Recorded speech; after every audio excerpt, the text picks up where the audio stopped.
ज्ञानोबा माऊली तुकाराम म्हणत संत तुकाराम महाराजांची पालखी यवतचा मुक्काम सोडून आता वरवणच्या दिशेने निघालेली आहे। भांडगाव या ठिकाणी संत तुकाराम महाराजांच्या पालखीचा विसावा होणार आहे। मजल दर मजल करत अनेक वारकरी या पालखीमध्ये सहभागी झालेले आहेत आणि एक भक्तिमय वातावरण या पालखी मार्गावरती आपल्याला पाहायला मिळतंय। आपण जर पाहिलं तर काही वारकरी आपल्या बरोबर आहेत। कधीपासून वारीत येतात आणि वारीत आल्यावर काय वाटतं?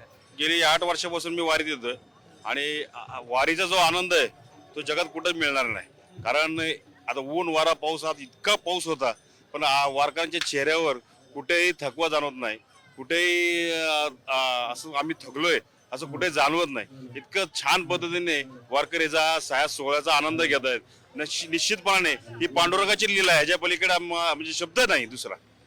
आपण जर बघितलं तर हा सोहळा खरंच कुठं पाहायला मिळत नाही। काय अनुभव आले? विठ्ठल दिसतो का तुम्हाला? विठ्ठल हे माणुसकीमध्ये सर्वांमध्ये विठ्ठल दिसतो, वारकऱ्यांमध्ये विठ्ठल दिसतो, वासुदेवांमध्ये विठ्ठल दिसतो, सगळ्या वारकऱ्यांमध्ये विठ्ठल दिसतो।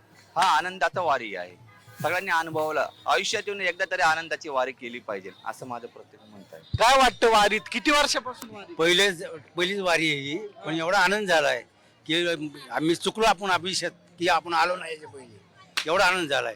आणि विठ्ठल तर एकदम समोर म्हणजे सगळ्या संघ आहे, आमच्या संघ आहे, हे आम्हाला लय अनुभव आलेला आहे। सगळ्यांमध्ये दिसतो, सगळ्यामुळे दिसतो, म्हणजे थकवा जाणवत नाही अजिबात नाही, थकवा अजिबात नाही झाला। काय वाटतं वारी? जय हरी माऊली। या वर्षी माझी 4थी वारी, कधी थकवा जाणवला नाही किंवा काही नाही, मला एकदम आनंद वाटतो। काय वाटलं वारीत? 4 वर्षाचा अनुभव, या वर्षी काय वाटतंय? या वर्षी जास्त पाऊस असून सुद्धा आम्हाला थकवा अजिबात जाणवत नाही। आपण जर बघितलं की या वर्षी पाऊस झालेला आहे आणि पालखी आता भांडगाव या ठिकाणी दाखल झालेली आहे।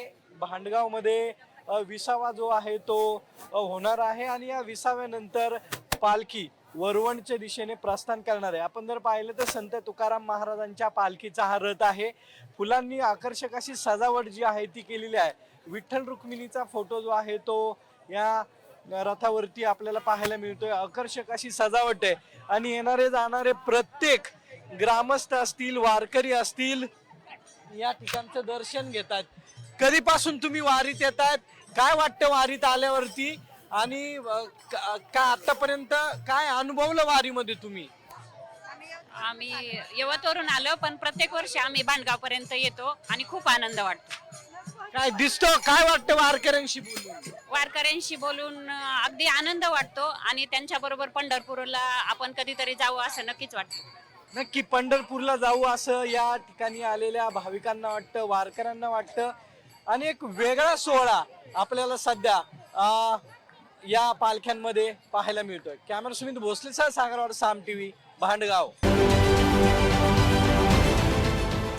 देश विदेशातील प्रत्येक घडामोडींचे लाईव्ह अपडेट मिळवण्यासाठी आता साम टीव्हीच्या सर्व सोशल मीडिया प्लॅटफॉर्मला लाईक, फॉलो आणि सबस्क्राईब करा।